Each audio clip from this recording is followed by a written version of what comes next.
siang teman-teman. Saya mau bahas tugas ketiga tentang manajemen keuangan lanjut. Ada beberapa konsep, ada 5 konsep. Yang pertama, konsep lindung nilai atau hedge. Lindung nilai hedging adalah teknik manajemen risiko yang digunakan untuk mengimbangi sumber-sumber risiko tertentu.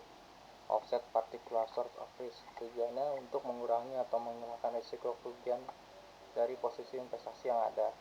Mekanismenya, aktivitas lindung nilai melibatkan pengambilan posisi, biasanya menggunakan instrumen derivatif dengan hasil payoff yang berkorelasi negatif dengan eksposur risiko yang sudah ada.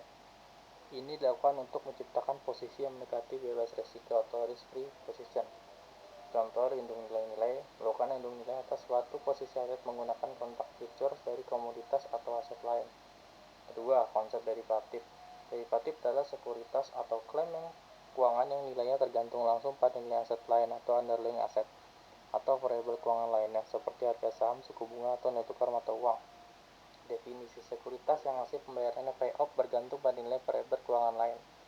Fungsinya adalah merupakan alat yang sangat diperlukan bagi manajer investasi karena kemampuannya untuk memodifikasi karakteristik risiko imbal hasil dari sekumpulan sekuritas yang ada dengan cara yang hemat biaya atau cost effective manner. Ini semua derivatif meliputi opsi dan kontrak berjangka. 3. Konsep option. Opsi adalah sesuatu jenis sekuritas derivatif. Opsi memberikan pemegang hak tetapi bukan kewajiban untuk membeli call option atau menjual put option aset dasar pada harga yang disepakati atau exercise price dalam periode waktu tertentu. Jenis opsi berdasarkan eksekusi. Opsi Eropa hanya dapat dieksekusi pada tanggal kadaluarsa atau expiration date. Yang kedua, opsi Amerika dapat dieksekusi kapan saja sebelum atau pada tanggal kadaluarsa. Tidak disebutkan definisinya secara langsung, tapi dapat dibandingkan opsi Eropa. Penggunaan opsi sering digunakan oleh investor untuk melindungi atau hedge eksposur risiko yang sudah ada. Yang keempat, konsep forward dan future, kontrak serah dan kontrak berjangka.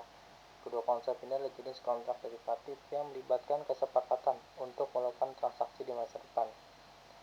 Fitur pertama, kita bahas kontrak forward saat terima. Definisinya, forward itu perjanjian yang menyerukan pengiriman aset di masa depan pada harga yang telah disepakati. Jadi harganya sudah disepakati duluan ya sekarang untuk aset mungkin setahun 2 tahun kemudian. Kalau kontrak future berjangka adalah perjanjian standar untuk pengiriman di masa pada harga yang telah ditetapkan. Jadi perjanjian standar untuk pengiriman di masa depan pada harga yang telah ditetapkan. Kalau perdagangan umumnya, kalau kontrak future diperdagangkan di pasar over the counter dan disesuaikan secara pribadi. Kalau kontrak future berjangka diperdagangkan di bursa berjangka atau future exchange dan terstandarisasi. Resiko kredit. Kalau kontrak forward mungkin tidak memungkinkan memerlukan jaminan kolateral sehingga dapat salah satu pihak terekspos pada potensi gagal bayar atau default di pihak lain selama masa kontrak berlangsung. Kalau kontrak future berjangka, bursa berjangka mewajibkan setiap nasabah untuk memasang akun margin awal, biasanya berbentuk kas atau sekuritas pemerintah, yang mengurangi risiko gagal bayar atau counterparty risk. Terus harga, kalau dari kontrak future, kontrak forward, maksudnya forward, harga kontrak terikat kuat pada tingkat aset dasar yang berlaku atau prevailing level of the asset. Kalau harga dari kontrak future berjangka, harga kontrak terikat kuat pada tingkat aset dasar yang berlaku. Yang kelima, konsep swap. Swap adalah kontrak derivatif yang memungkinkan dua pihak untuk mempertukarkan arus kas atau cash flow atau hasil pengembalian terreturn dari dua instrumen keuangan berbeda selama periode tertentu. Karakteristiknya, kontrak swap setara dengan portofolio yang terdiri dari beberapa kontrak forward independen. Fungsi utamanya adalah memberikan daya tarik luar biasa bagi manajer utang karena memungkinkan mereka merestrukturisasi neraca balance sheet dengan cepat, murah, dan anonim. Contohnya, sebuah perusahaan dengan utang suku bunga tetap fixed rate dapat melakukan swap untuk menerima suku bunga tetap, mengimbangi kewajiban utangnya, dan membayar suku bunga mengambang floating rate secara efektif, mengubah utang tetapnya menjadi hitung suku bunga mengambang sintetik. Contoh kasus, equity index. Equity index merupakan arus kas berdasarkan dua tingkat yang berbeda.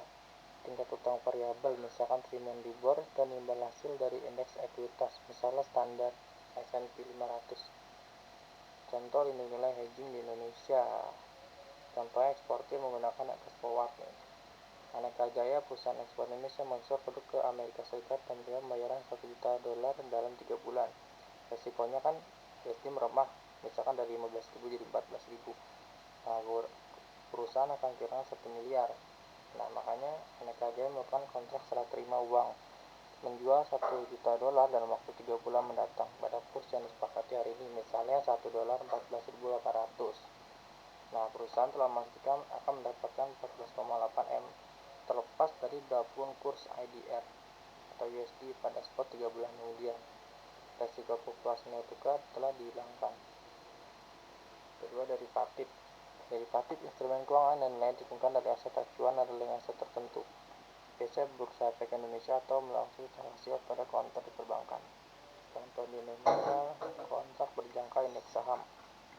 Indeks IDX LQ45 kontrak berjangka yang diberangkat di Bursa Efek.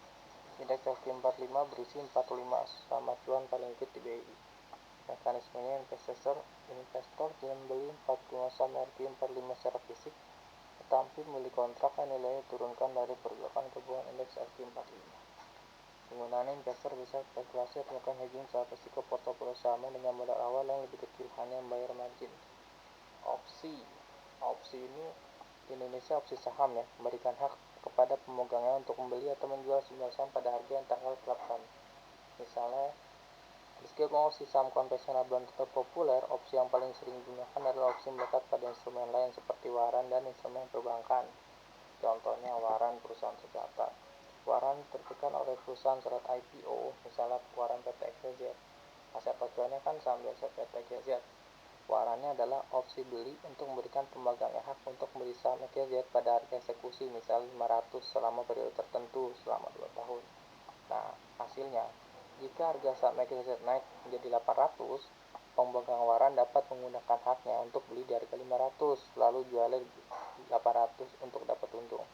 Tapi kalau sahamnya di bawah 500, nah pemegang waran tidak wajib mengeksekusi risiko maksimum, hanya sebesar harga beli waran.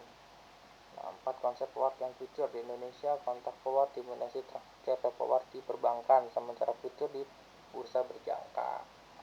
Contohnya X forward, misalkan BNI menawarkan forward jual pakai harga USD atau IDR. Kalau future, contohnya single stock future di Bursa Efek Indonesia atau komoditas berjangka, misalkan CPF Future di Bursa Berjangka Jakarta.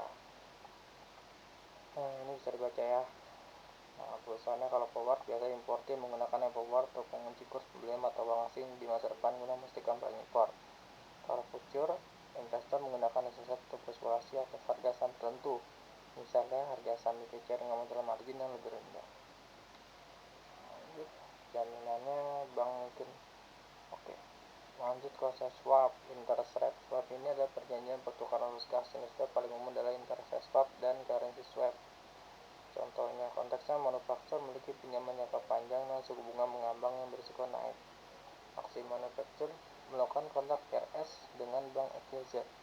Bank FYZ membayar kepada manufaktur asal arus kas dari suku bunga tetap yang disepakati, misalnya 7% per tahun berdasarkan nilai nasional pinjaman.